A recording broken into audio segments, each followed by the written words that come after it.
Hi, everybody. Today we're going to talk about Chapter 9, Building Relationships with Strategic Communication. So it means that we're switching gears a little bit, talking less about technology, but more about the ways we use that technology and also our communication techniques to achieve certain goals. What is strategic communication? It is a sort of persuasive communication aiming at encouraging audiences to agree with the speaker, to improve relationships with the audience, and to persuade audience members to act in a certain way or to believe certain things. Strategic communication can be used in marketing, advertising, public relations, and also in diplomacy, in warfare, international relations. So in marketing, which is closer to our area, it's research to find audience clients for certain products and services. So that's the definition of marketing.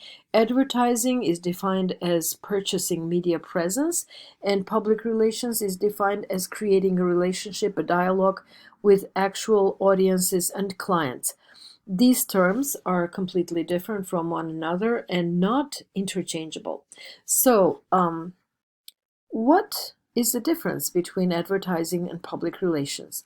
Advertising is usually done with media, and it is purchasing time on media or pages on media items, media outlets. So it is paid media coverage. Public relations is usually done within an organization, and it is a strategic way of um, dispersing information about that company, about that organization. It can be a nonprofit, it can be a public university or a private one. So it does use media, but media is not all of it. It also uses live communication, conferences, public events, press releases that are very simple media forms. They can be electronic or paper, social media, and various kinds of interactions. So, public relations is one of the areas that pays very well, and you can go there after graduation and get a job.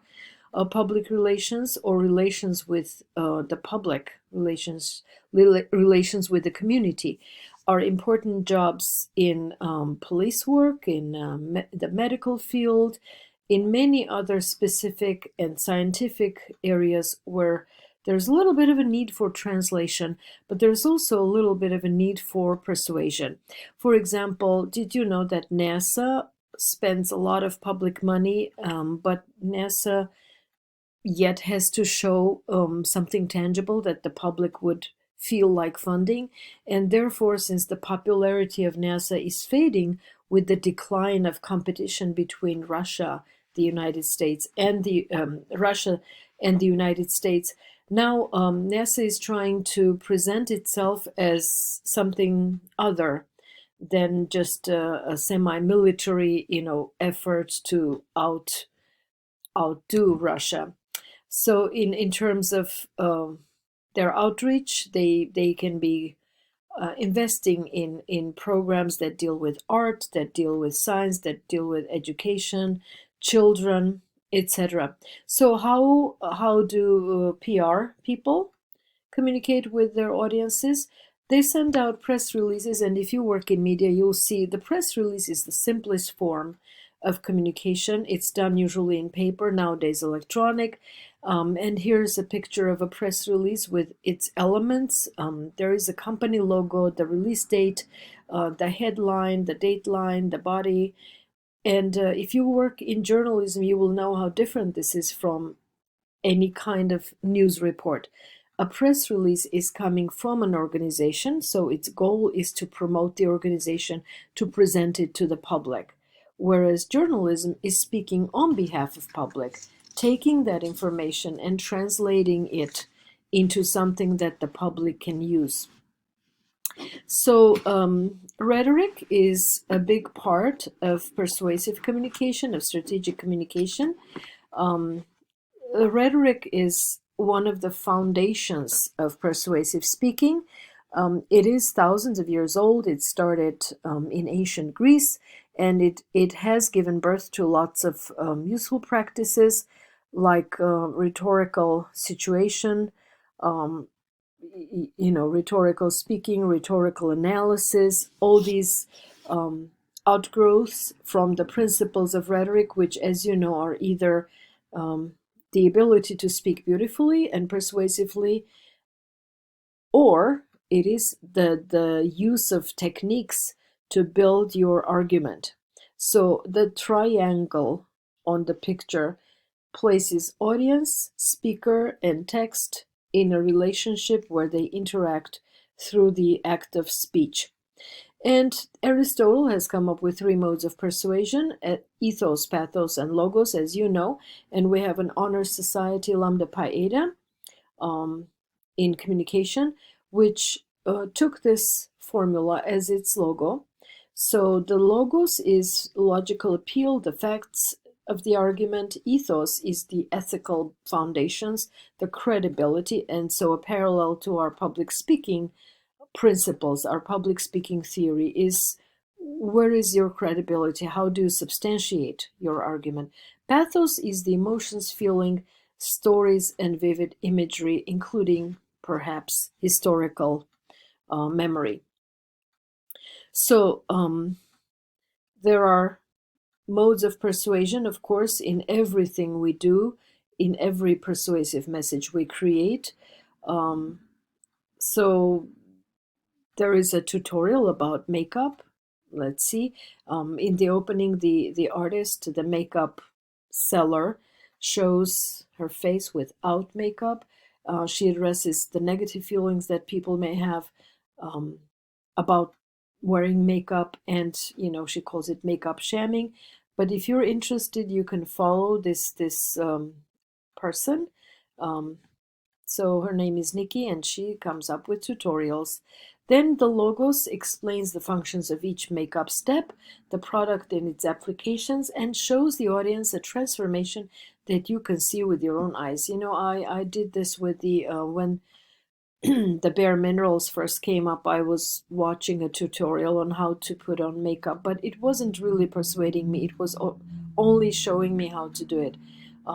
So ethos is the tone of the voice. Nikki, in her tutorials, Nikki de Jager, she appears friendly, supportive, she looks capable, confident, and she encourages a wide group of people to feel inspired and to follow her advice. So why should we worry about rhetoric? On page 255 of your textbook, we read that people's behaviors and actions can be linked to their cognitions, the way they think about the world. So if you change one, the other one is changing as well. And the way people process information affects how they read your message. So your credibility, authority, attractiveness all contribute to successful persuasion. But the most effective message is the one that you present the content. So the most effective element of that whole persuasion is the content of your message. So words do have power. Words placed on mass media platforms, they have even more power because they can be distributed more, and they can be accompanied by strong visuals, color, and sound. So media uses rhetoric to persuade audiences to spread messages, and you can read on page 255 again. Because people can experience only so many things directly, media are the obvious way to raise awareness about products. So appearing on media gives a product or a person the air of authority, because not everyone used to have access to media. If you remember the old times before social media, people did not have access to mainstream media. So now this belief that if it's in media, if it's on video, it has to be true. The powers of media persuasion are still limited. Just because someone happens to be on media does not mean that people believe their message. In fact, with social media, a lot of times we hear the accusation that it is fake, that it is all made up. So it can have a reverse effect, it can have a boomerang effect. Now people may not even believe something that's credible. So people have become media literate. Remember, we talked about media literacy.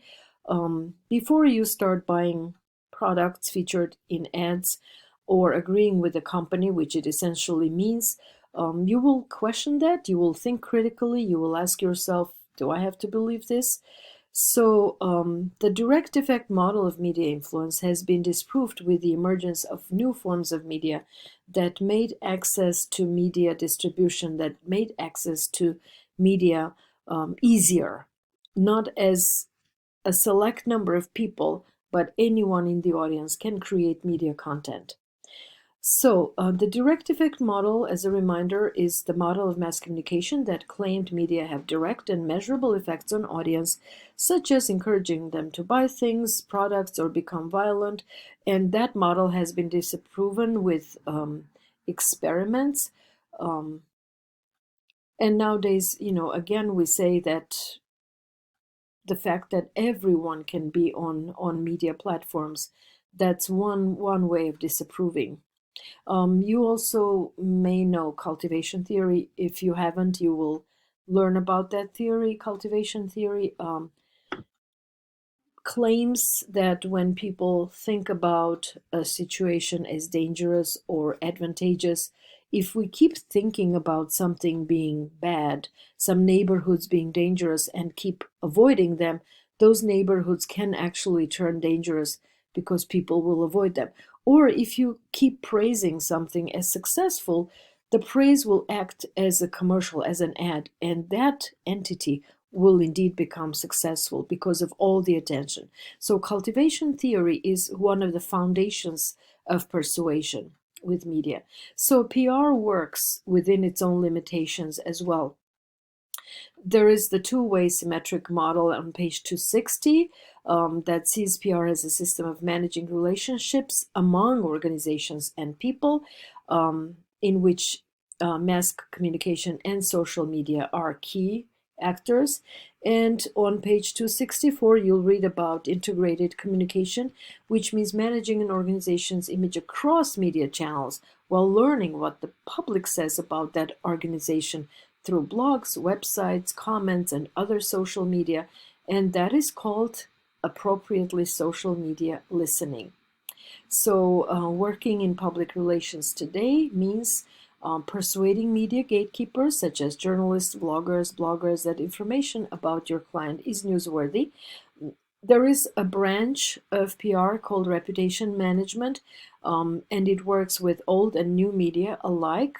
And individuals or companies can both use reputation management, especially when one's reputation has suffered because of an incident or an unfortunate turn, and maintaining two-way dialogue with an active audience through social media to find out what the needs of the audience are. And we know that a lot of media forms today, such as games or other media content, shows, they keep a circular relationship. They keep the feedback open with the public to follow their needs, to follow their wants, and to meet their needs as best as they can in order to remain successful. Okay, so that was our chapter 9, and there will be a little quiz about that on Blackboard. Thank you for your attention.